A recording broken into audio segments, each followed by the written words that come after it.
با عرض درود خدمت دوستان و همکاران عزیز.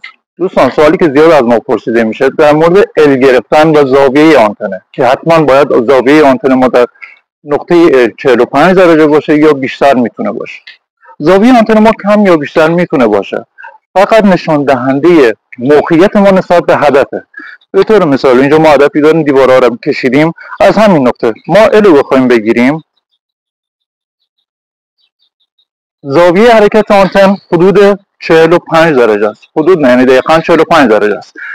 این نکته بیانگر اینه که ما چه به سمت روبرو یا به بغل حرکت کنیم، بعد از یک مسافت معین به دو تا دیواره میرسیم. به طور مثال اگه این سمت 2 متر بریم به دیواره برسیم، روبرو هم به همین مسافت به دیواره میرسیم. اما اگر مکانمون تغییر بدیم که قطعاً زاویه چرخش آنتن هم متغیر خواهد شد. به طور مثال اینجا آنتن ما خیلی بیشتر میاد، یعنی حدود 70 درجه. تو این سمت آنتن دیگه باید کمتر بره. خب مجددا تکرار میکنیم. این نشون دهنده اینه که هر جایی که مسیر آنتن بیشتر بود، درجه بیشتری به ما داد، یعنی اگه به اون سمت حرکت کنیم زودتر به دیواره خارجی میرسیم. اما اگه اینجا که دیواره کمتره، درجه کمتره، در فاصله بیشتری به دیواره میرسیم. همینجا ما دیواره گیری رو انجام میدیم به سمت داخل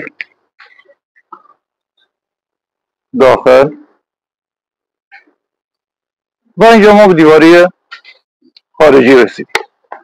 اما اگه در این سمت بریم که دورتر باید باشه،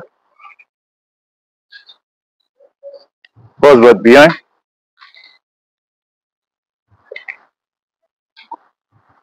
مجددا تا جایی که آنتن برگرده که این نقطه است. پس اینکه درجه آنتن، درجه چرخش حتما باید 45 درجه باشه، اینجوری نیست. اگر 45 درجه بود که یعنی بهترین حالت برای گرفتن دیوارها، اما اگه 45 درجه نبود، هر جایی که زاویه آنتن بیشتر بود، ما به همون مسیر میریم که زودتر به دیوارهای خارجی و به تبع به منطقه مرکز هدف برسیم. با ما همراه باشید.